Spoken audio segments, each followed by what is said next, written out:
Shingy. Welcome to the show, another weekly edition. I'm here with my boy Luther. Thanks for joining me. It's a pleasure, mate. It's a pleasure. Yes, indeed. I mean, very annoyed Arsenal fan on my side, but yeah. Well, you must be. You must be. I mean, we saw a 10-goal thriller yesterday at Anfield. My boys did their job. Did you qualify? No, unfortunately we didn't. No. Well, we did. No. Wally's at the wheel. Do you know what I mean? Dan James, Maguire, Aaron Wan-Bissaka, AM9, Oh man. Marcus Rashford. Has Ollie turned the corner? No. Well, you won one game. Well, And you wanna justify it. no. We're undefeated in 4. Yeah, we're undefeated in 4. All right. 3 away wins on the bounce. All right. Would you say Listen, United are so, back? when Emery took over Arsenal at the start, when we like 10 games unbeaten or something crazy. No, it wasn't 18 games or something like that. It was even more? Yeah, I think it was like 18 Well, I games. didn't even know that. Does that mean he turned the wheel on him now? Stupid manager. Yeah, no, but I wouldn't say Olu. I don't know. It's too early to say. At the end of the day, everyone's due to have a good patch. Of consistency, few wins. Yeah. It doesn't necessarily mean that now everything's all great, everything's all sunny, you know what I mean? It doesn't. Nah, I don't think so. You guys got good fortune. Hopefully it doesn't last that long, so. No, of course you would say that. Yeah, let's see what happens. I mean, but he's changed that. Obviously, after the international break, there was a lot of scrutiny about Ole Gunnar Solskjaer. Yeah, The jury's big time, still big out time. on him. Big time. Yeah, I mean, there was rumours that, people saying that he's going to get sacked if he doesn't start to win games. So he's kind of changed it around after the international break. He's started to play a different formation. Now, undefeated in 4 was a decent-ish performance, or a better improved performance against Liverpool. Yeah. Everyone thought he was going to get bad that game as well. And we didn't. Sorry, Scousers. Yeah. Obviously, we won away against Astana. I think prior to that, we won away Astana. I'm talking like there's a big scalp in it. Like what? Yeah, we won away against Norwich. I forgot who it was prior to that, the week before. I can't remember. No, and obviously Chelsea away yesterday, which was a very good performance. But what I would want to bring up for me, I don't know what you make of this guy, but he's Tony Martial. I mean, if we can bring up the graphic, match of the day, they brought it up on the weekend. Yep. This is his impact when he's played under Solskjaer in the Premier League. So without him, obviously, we don't tend to win a lot of games. Our average goals per game is 1.1. Yeah. Our win percentage is 28%. With him is 77%. Our points per game is 2.4 when he's in the team. Yeah. So obviously he's come back in the last 3 games, and no doubt, obviously he's improved us. Yeah. That's definitely showing it. Stats are definitely showing it. Yeah. Yeah, I mean, I don't like to stat pad all the time, but it's clear to see. That's a clear indication that that he's very important to us.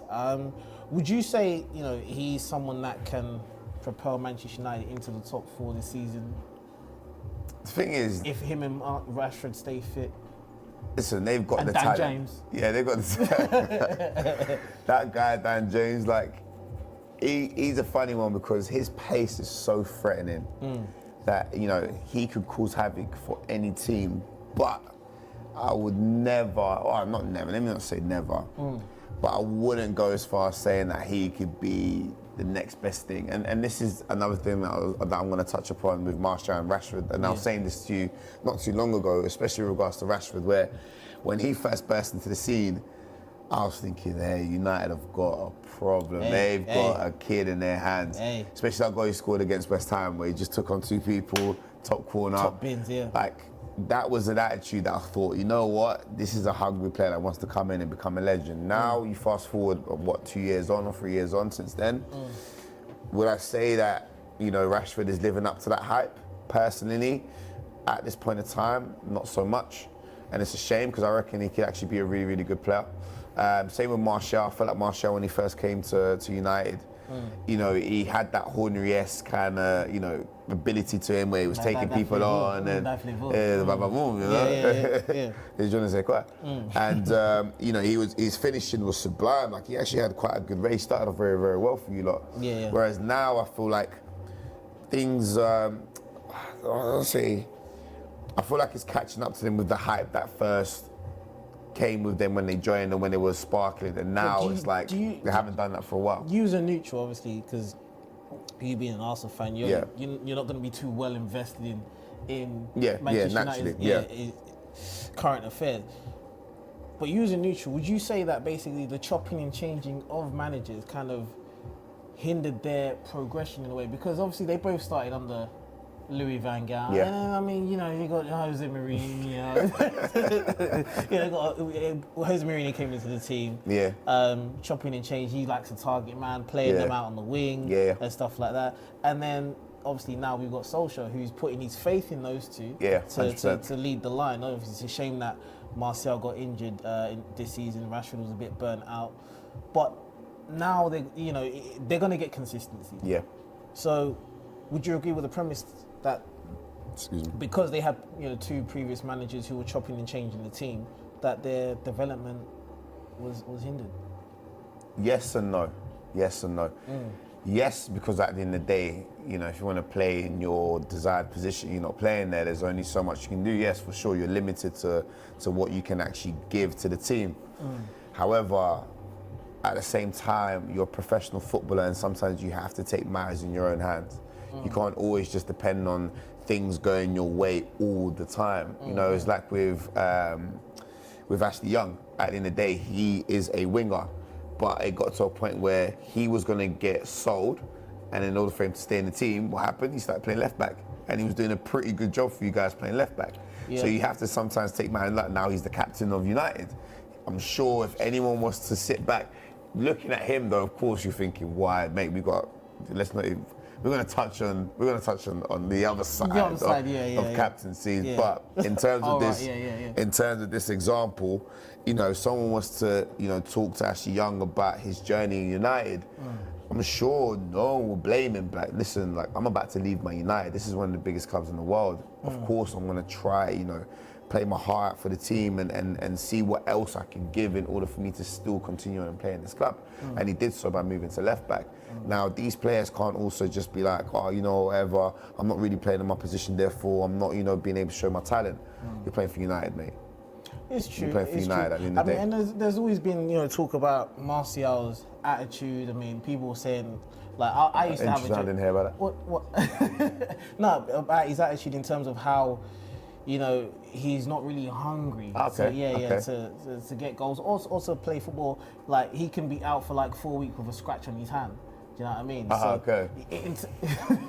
He's football. But, he's recently come out. I don't know if these comments are true, because a lot of people like to be writing posts and saying is via this source. But if we get up this graphic here about how, what he's supposedly said, he's saying frankly playing as a striker, not there to make blinding passes or massive runs, which he's not the greatest at, because he sometimes can be disinterested. He's saying he's come to understand that to score goals you have to be obsessed, to be fixated on that, like Ronaldo is. Yeah. Do you know what I mean? Ronaldo, he's just fixated. He just wants to get a goal. Like if he doesn't get the ball when he needs it, he's angry. Yeah. And like a lot of people question Martial's hunger. Yeah. Now obviously he knows he's going to be playing in the number 9 role for how long I don't know, because we may get a strike in January. But he maybe Solskjaer's got into him and said you need to be more hungry for goals and not worry about the other stuff, the other side of the game. And no better person to talk to as well, to be fair. Yeah, to be fair.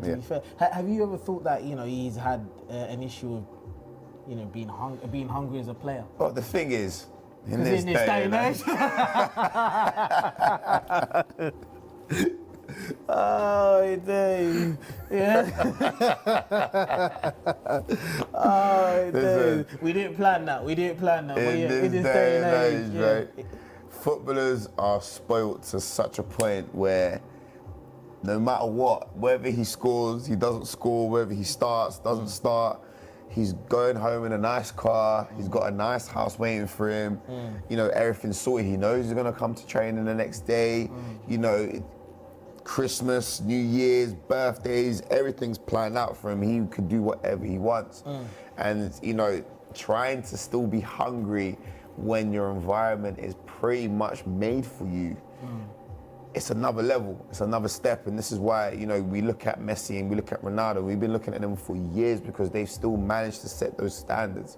Like Sterling said, it's like you can't compare me to guys that are, you know, scoring 60 goals a season normally and been doing it for 15 years. And that's the thing with Martial, it's like, even with that quote there, you know, he's understanding something that already should be ingrained in him as a striker. You know, and you know, even when I used to play football, like I remember my dad, he would think we lost the game because I didn't score, but we would have still won. But every week, because I'm saying to him, I scored 2, I scored 3, I scored 1, and he'll think something's wrong if I didn't do anything into the game, and that's always stayed in my mind to be like, nah, every weekend I'm gonna score because I want to look forward to talking to my dad and so on and so forth. So you're basically saying that basically he shouldn't be kind of transitioning his mind to think that I need to be hungry. It should it should be in it should be ingrained in him. You're playing at the biggest stage of football. You don't need to have someone else tell you, like, you're playing for Man United. Like, that's a dream. That's a dream. You know, when he first went from, we signed with Monaco, right? Monaco, when he first went from Monaco to United, he must have been pinching himself thinking, cool, this is going to be mad. And the price tag, 69 million, or it could go up to 69 million. And, you know, so much hype around him. That should be enough to be like, I'm coming here to be a legend. Dwight York, you know, Andy Cole, you know, going in there to kind of Van Nistelrooy to be the next in line. And unfortunately, these players nowadays, they haven't got that. Like, we were talking about this not too long ago. We were saying, who's the next Ballon d'Or? If it's not Messi, Ronaldo, can't really name you. I can't really name you 5 people right now to say that these guys are going to be the next best players in the world. I can't tell you that. And especially with these youngsters, like I said, everything is pretty much laid out on the table for them to a point where, what is motivation? I'm getting 90K a week. I'm 21. Imagine that. Speaking of new contracts, Rashford. Happy birthday, Marcus Rashford. Hope you're watching. Hope to get to you on the show. I don't know, but he recently turned 22. Obviously, he's reported on like 200 bags a week. Imagine that, 22. At 22, and he's achieved a lot. Well, I won't say a lot in the game, but you're talking about attitude and how he's applied. A lot of people have been criticising him. Rightly or wrongly, it's debatable. For me, I think it's been unjust. You know, obviously I said that he needs to think about certain things, but in my previous show a few weeks ago. But I think he was being harshly criticised by a lot of people. Interesting. You know, because the conditions at the club haven't been right at Manchester United. Now, obviously yesterday he scored a worldie. I just want to bring up his stats here. Now, against the top 6, sorry for the people that don't understand what this means, but this is probably the best kind of like clip or graphic I could get. So he's got 5 goals against Chelsea, 3 goals against Liverpool, 2 goals against Arsenal, 2 goals against City, and 1 goal against Spurs. That's an impressive record for a guy that's only, he's 22 now, but he's 21 years of age. And people have questioned him. Like, do you think it's fair? Like, you know, obviously you talk about the modern player, and I know you're quite cynical about the modern player. You know, but do you think he was unfairly criticised this season, or was he burnt out? The thing is, it's hard to say because, again, for me personally, obviously I don't support United, so I don't watch United like that. But from whenever I've seen him play, like, you know, when we played not too long ago, or when, or like you see him in the friendlies or in the international games, even last year's tournament, I think it was the Euros, I believe. Was it Euros last year or the World Cup? It was Euros, wasn't it? It was last year. It was this year's 2019. It was Euros. It was Euros. No. Wait, was it World Cup? It was World Cup. It was World Cup. It was. Yeah. And it's coming on. Of course it was the World Cup. And even seeing him play there was nothing again to suggest that this that he was going to be the next player. You know, if Kane's sign happened to Kane, he was going to come in and fill the boots in quickly. And this season, I think, because with Ibrahimovic going, Lukaku going, you know, it did definitely pave the way for him to come in and be the next striker, the next United striker that's going to go and potentially, you know, get you guys back to title challenging, back to winning titles and to challenge for titles. Yeah. Now, I think the critics that he's been receiving are been heavily, I'm not going to say heavily based, but it has been based on the comparisons to what we're seeing, you know, the strike force of Liverpool and what we've been seeing at Man City. And if I was to say now, would Rashford, on his form, on his good day, get into either of those? I'll say no. And that's the thing. It's like, all right, he's doing all right. His stats that you just showed is not too bad, but he wouldn't get into Liverpool team. He wouldn't get into City team. And on his good day, he wouldn't get into any of them. Yeah. Okay, well... He wouldn't get into any of them. Okay, but at the same time, those players... Well, yeah, they're more senior than him. Rashford's only 22. But Sterling, how old is Sterling now? He's 24. Was he 20? No, 23. And then even, you've got Jesus. You think Jesus is better than Rashford? But he's scoring more goals than Rashford. But... He's scoring more goals than Rashford. He may not be the better player for player, but he's scoring goals. He's doing a better job than Rashford in that position. So, in the big games, though, I mean, Rashford, the proof is in the pudding. The proof is in the pudding, but how many of those games have you not won?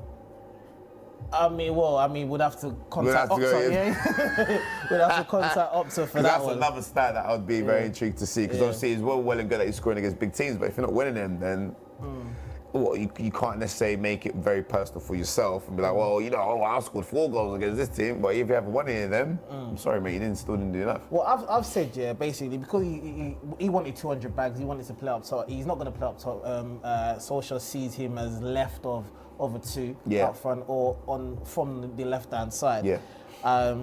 But I want at least 15 Premier League goals from him. Yeah. Do you know what I mean? What should be the minimum, to be fair? The bare minimum, to be honest. I think he should be getting 15 Premier League goals, maybe like 5, 6, 7 assists or something like that. That'd be a good return for me. Do you think he can get? Well, because we recently weren't creating a lot of stuff. Do you think he can attain those statistics? Well, you know, just speaking as a neutral for the love of the game, and also, you know, where I used to play up front as well. Like, I hope so, because, you know, if you're there to do a job, then you better do it at the end of the day. And for someone like Rashford, where, you know, it's very rare that I'd go out and say this, but he was a player, like, I do genuinely, I did like him when he first burst into the scene, because he was a player that I felt like this is how footballers should come into the game, ruthless and just wanting to, hungry and wanting to show themselves, you know, wanting to show their talents and what they can do. And, you know, again, whether it's been because of the contract and, you know, now that he's more of a senior player, even at such a young age, it's kind of got him thinking, you know what, well, everything's nice now. Well, I mean, you know, speaking about Rashford's hunger, I mean, he certainly showed some hunger here. I mean, yesterday, look, we can see here, you know, Marcus won the goal, Downs, Frank's boys. If you can see it here, have I turned it around right? Yeah. There you go. This is from, what was it, Telegraph? Do you know what I mean? Yeah. But I mean, we've got the clip here. If we can get it in the chamber, I just want to show you guys this goal. I mean, it was Ronaldo-esque. I mean, you know, stand up and be counted is the message from some Manchester United fans. I mean, the distance that he's hit that from. I mean, Caballeros has absolutely no chance. And to a man that's standing there applauding, that's genius. That's brilliant. Yeah, it was a great goal. That's a great hit. That's a really great hit. He's been wanting to get that in for quite a while now. Bro, some of those free kicks, like 30th fam, they've been, mate, going all the way to Dubai, bro, all the way. Because when he stood on it, I was just thinking to myself, bro, like, just get it on target, man. I was not expecting it to go.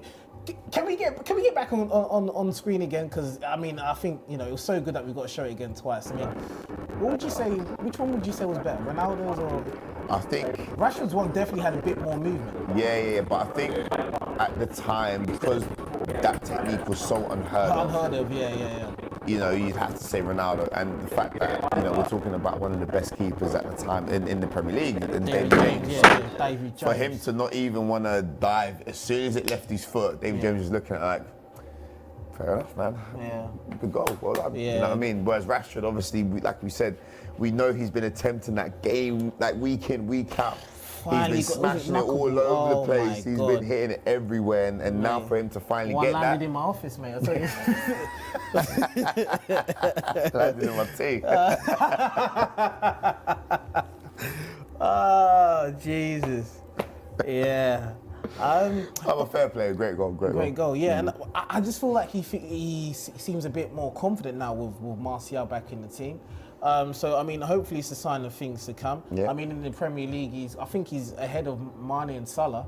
In goals? Yeah. I think we got the stats here. We get the graphic up. Him and Mane and Salah. There we are. We got there in the end. Yeah. So this is in the Premier League this season. Okay, so they're all the same. Pretty much, you know. But you know. Yeah, fair enough. He's doing all right. And a team that, I mean, we're not creating a lot of goals. Yeah, no. I mean, I know some of his goals have been penalties, but, you know, he's up there. Yeah. Listen, if the stats talk, man, the stats talk and they don't lie. So fair enough. Fair enough. Yeah, well, kudos to you, Rashford. And I'm happy that you are kind of like answering your critics. Just keep it up. We just need a level of consistency. And, you know, with the decision making, if you can just polish that and just think about what you're doing in the final positions, I'm sure everything will come to fruition.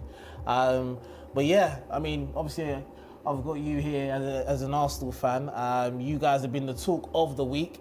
I mean, Banter Club, you guys just don't want to let it go.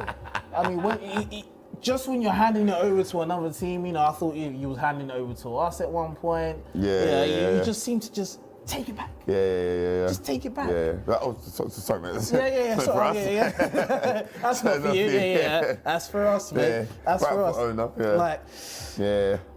So Xhaka, I mean, obviously he threw his dummy out of the pram on the weekend. There's been so many mixed reviews about, you know, what he did. You recently seen that he's apologised? Yeah. I've got a few a graphic about what he said. Okay. However, what did you make of what he did against Crystal Palace? Because we've already spoken about it off there. But you know, why don't you just relay? Yeah, 100%. Well, I didn't even know where to start. There's so many, like I've spoken to quite a few of my friends about it. And to kind of just give it all in a bite size, I feel like he's not a good player, and he hasn't been for quite some time. I've been one to back him to the highest heavens, heaven and hell, whatever the saying is.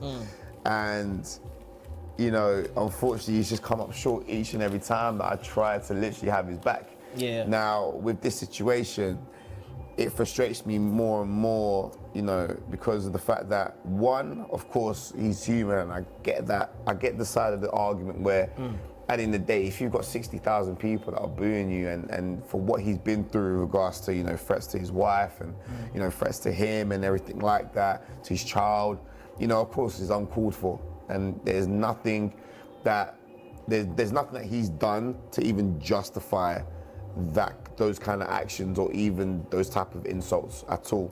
However, one thing I must say is that for him to act the way he did, and he's not even a good player, that's what infuriates me, because it's like, no, you're now going on as if you're the dog's bollocks, and you're not.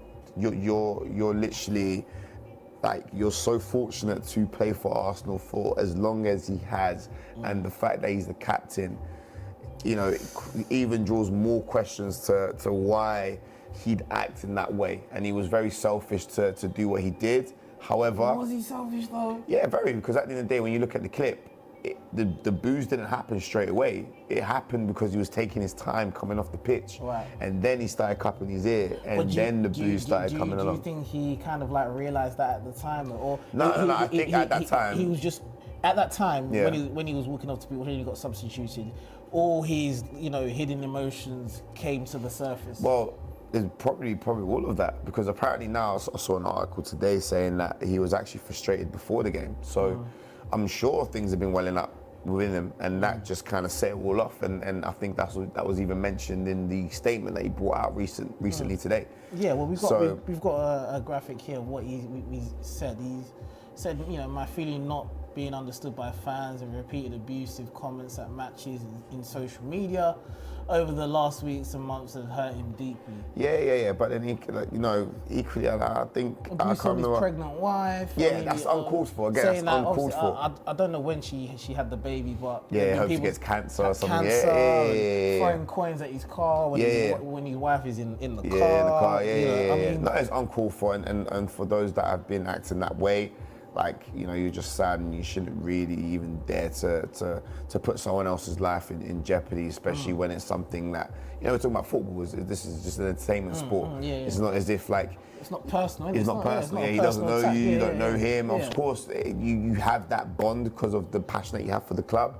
But equally, that's where you separate those type of emotions. If someone's not doing their job properly, then hey, so be it. You know what I mean? It can get toxic at the Emirates. It can get toxic. But rightfully so. Look how crap we've been for so long. Look how inconsistent we've been for so long, and look how close we've been for so long. You know, and now you throw them all into one pot and you stir it up. Unfortunately, you're not going to like what you get out of it. You know, you're not going to like what you see. Do you think you guys feel like you're too entitled as fans? No. Well, personally, I can only speak for myself. I'm not going to talk for every Arsenal fan. And it's good that you asked me that, because I felt like I wanted to be given the opportunity to address that. You know what I mean? So I appreciate you asking me that question right now.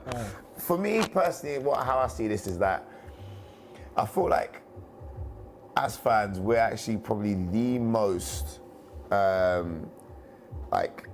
what's the word? I kind of lost it through my head. But we're the most less demand. We're really less. We're so less demanding. We don't even demand much. Even if you remember for what people were saying for where we could end up in the league, or what expectations were for this season, we were just like, hey, as long as we do better than last season, or when Emery first came in and they were asking us our expectations. For as long as we did better than Wenger, we're cool. Even if we don't make Champions League, as long as we show some sort of change and some sort of fight, or seeing that we're going in the right direction, we don't mind.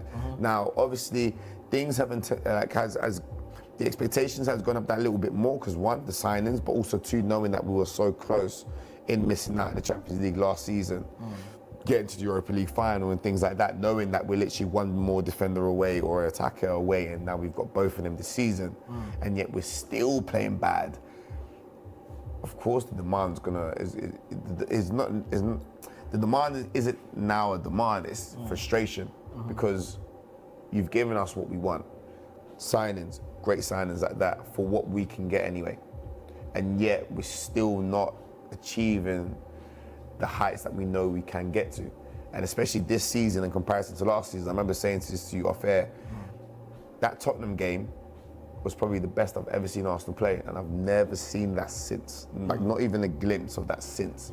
And this is where we get frustrated as fans, because for all our, you know, time supporting Arsenal for what I've seen, we've lived off the glory days. You know, we were banging them in the back, the Perez goal.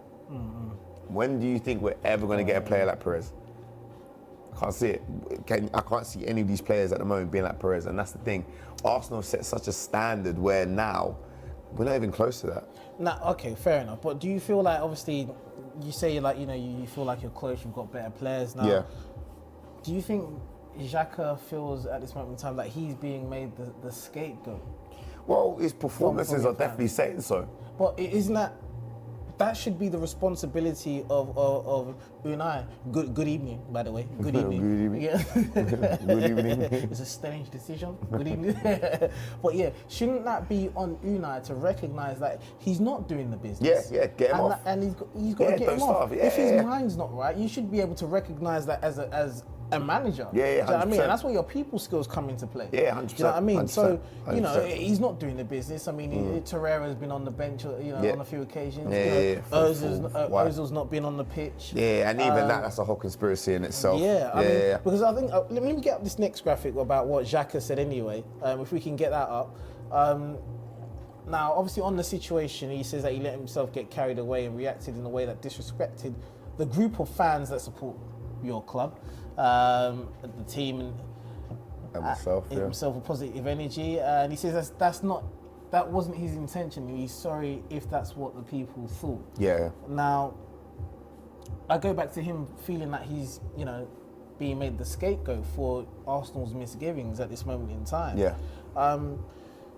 Do you feel that basically now that this has happened, that Unai Emery is going to have to change, his ways in terms of how he's managing the players, managing the squad, and the teams that he's selecting? Yeah.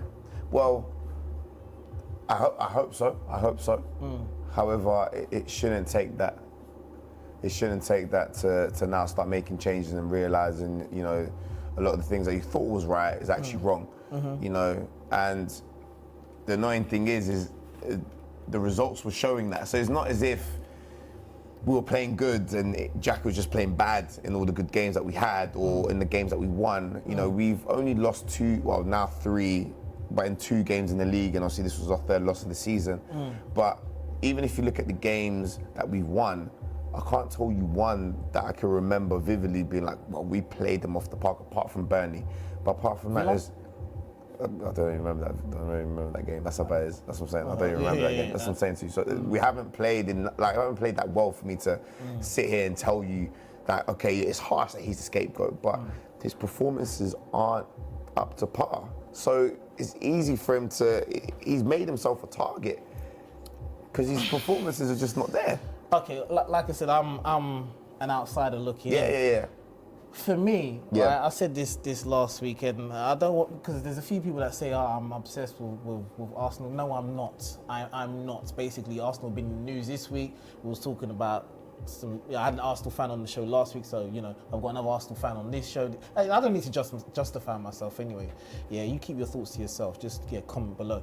But with Arsenal, I've always felt that it's a cultural thing in terms of the way you guys defend. And I mean, yesterday was the stuff of nightmares. I mean, part of the fun because it's Halloween. I mean, Arsenal's defending, it really was the stuff of nightmares. I mean, kamikazing yet again. And if Alan Hansen was watching, he was like, he would be saying time and time again. Do you know what I mean? Time and time again, year after year, we're having the same conversation about how Arsenal are capitulating defensively. Do you know what I mean? It's all nice going forward. I mean, we saw a scintillating goal by who scored the goal that, was it Maitland-Niles? Ozil played it back. Stuff like that. You had Willock, score a sensational goal. I mean, going forward, you guys look, well equipped to go and win that game, but defensively, I mean, he even says it here. I mean, this highlights it very well. I mean, Gunners' shots, if we can get it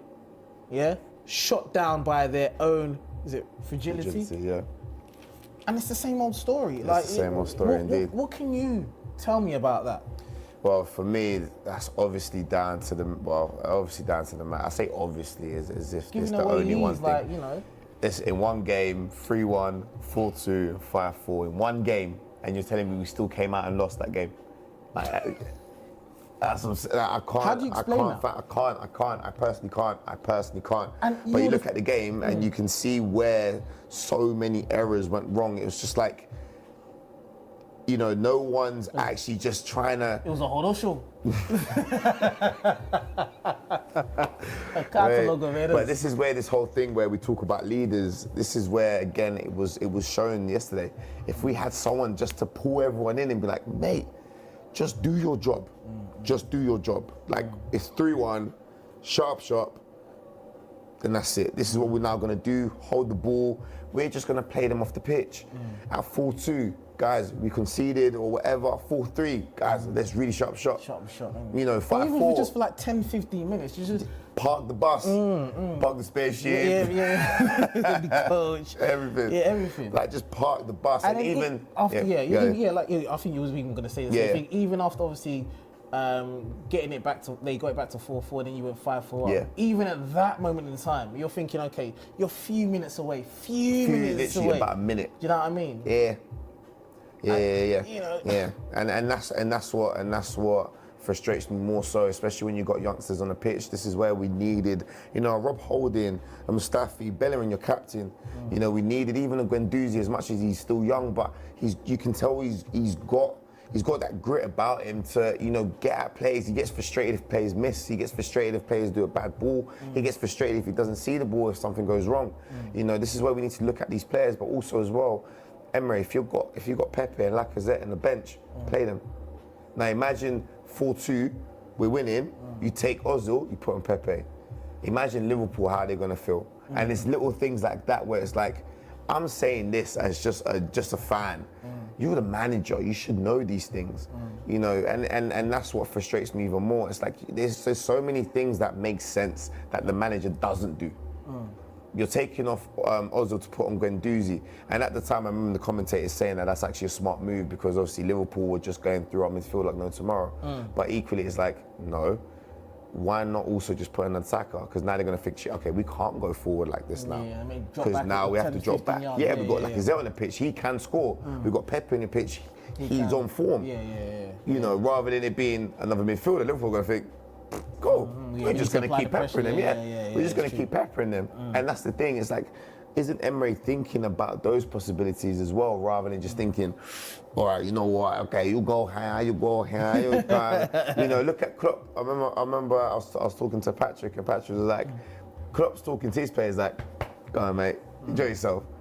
Emery's all, trying to be analytical about it. It's like, come on, like. Well, you say that, yeah. He's trying to be analytical, and do you think he's struggling to get the message across? Because my good friend Van Persie. Yeah. What's he said, man? What's he said, man? Well, he said recently in a recent interview, I think after the Palace game, that he feels that Emery is probably struggling to communicate with his players and get his message across. Do you think that's potentially an issue as well? That's always been the issue. That's always been the issue. Remember the first few games when he first took over? Everyone seemed to be confused. And it was like, mate, he basically said it for you. When you have the ball, do something with it. When you ain't got the ball, get the ball back. But for everyone else, for some reason, it was confusing. It was this, it was that. And obviously different tactics. And I feel like the way they were reacting, maybe, maybe I'm just throwing it out there. Emery was very much like, this is what we're going to do, and it was very much in their faces, whereas, the latter stages of Wenger, everything might have been a little bit more controlled, everything might have been a bit more easy, and, Wenger just been like, hey, we're playing this team. Guys, I want you to just enjoy yourself. Whereas Emery's probably thinking, hey, this guy can do this guy, look at his stats, his stats, his stats, his stats. Everyone's just thinking, whoa, what's going on here? And even like, I think it was Jacqueline, the one what Aaron put on the group, and Jacqueline was like, I've seen so many videos, I ran out of popcorn. And now the players are getting that, they're probably just overwhelmed with so much information, they're forgetting who they're playing against. It's true. So yeah, it could be a thing where it is definitely the managers. So there could be some miscommunication there, where the manager's trying to say certain things to the players, and the players are just thinking, do I even need to think this hard? Is he on borrowed time? I mean, obviously after the Crystal Palace. Game. I hope so. I personally hope so, because I genuinely can't, for the fact that he's got three, Aubameyang, Lacazette and Pepe, which is easily up there with the top three attackers in Europe, let alone in the league. And he's not played Ozil behind them. And in certain games, he's not even played an attacking midfielder behind them. I bloody hope he's on borrowed time. I bloody hope so. I hope so. Well, in saying that, obviously, I mean, we've got Mr. Mourinho, Jose. He's been circulating, around the two North London clubs. He's saying, he'd be interested in the Arsenal manager's job. How ironic after he was obviously, slagging off Wenger. I just feel that basically he can only go to Tottenham or Arsenal now. I referred it to him being in a club, doing a thing with all the nice women, and then may have got some numbers, may have lipped some nice girls or what have you, and then he's started to drink a bit too much. He's still in the club's getting empty, and then he's thinking, well, he's left, he's looking for a straggler, and obviously, the two stragglers that are still there are probably the best of a bad bunch. Yeah. Do you know what I mean? Yeah. 100%. Would you be happy to have Jose in, or as your manager, after seeing how it, went at Manchester United recently, and you've seen how he's fallen out with players at Chelsea? Yeah. Would you be happy to have him at Arsenal? It's such a hard one for me to answer, because the answer should be yes. Because at the end of the day, no matter what, for all the bad that Mourinho's gone through, and to what I'm seeing happen at Arsenal, Mourinho's still a better coach than Emery. Yeah. No matter what, even though maybe people are saying that Mourinho's lost it, Mourinho's bad times is still better than Emery. I'd go out and arm and leg and say that, because at least Mourinho, I know he will still try to play his best players, and if we don't win, we don't win. And same with Wenger.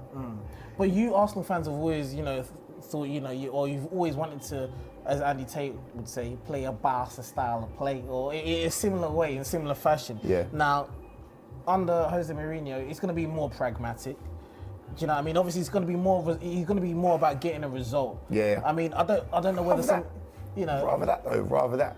But then I feel like, would you Arsenal fans rather that though? Because you Arsenal fans like entertaining football. We like entertaining football, but if it's not producing any results, I'm sorry, you're going to be an ignorant person just to sit there and be like, well, at least we play good football. We lost 3-0, but at least we play good football. Nah, we need to win, and right now, I think... Is it the right fit? Right fit or not, I think we can't overlook it. Not only just overlook it, but we can't also just think, we can't just dismiss the obvious. Emery's not a good fit for Arsenal, and I thought he was at the start, because I felt like he was the breath of fresh air with all the tactics, with how he was going on. I thought he was. I was screaming, build him a statue.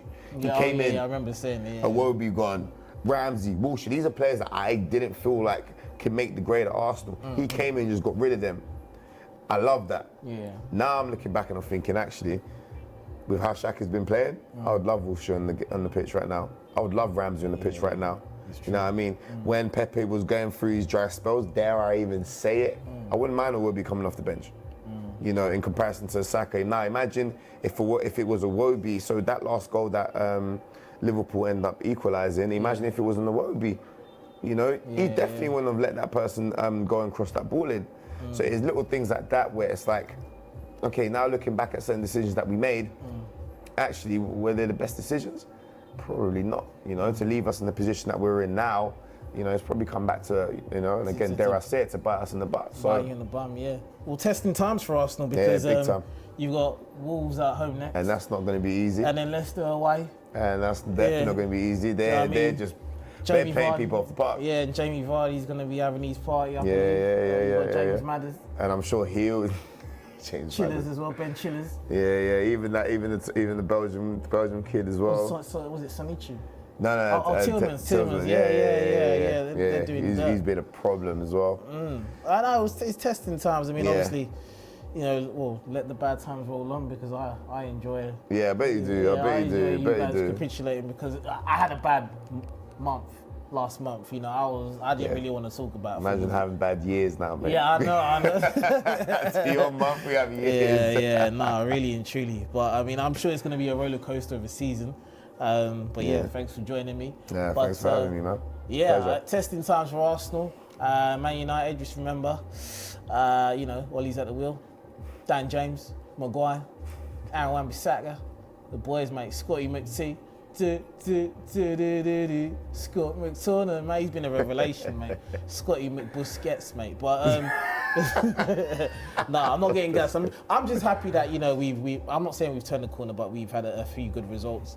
It'll be interesting to see whether Jose Mourinho takes over the reins at either Arsenal or Tottenham, because he's circulating around those two clubs. I don't know if he'll be happy with that, but we'll have to wait and see.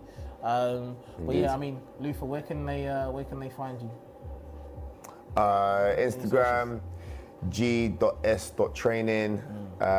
Twitter as well, same thing, just with the LTD at the end. Facebook, Gorilla Strength Training, LTD as well. Come on. And yeah. come on. Yeah, so if you want, I don't know if you want to get fit, I mean, he's the PT you need to go to, mate. And yeah, follow me on Instagram and Twitter, Shingy_London.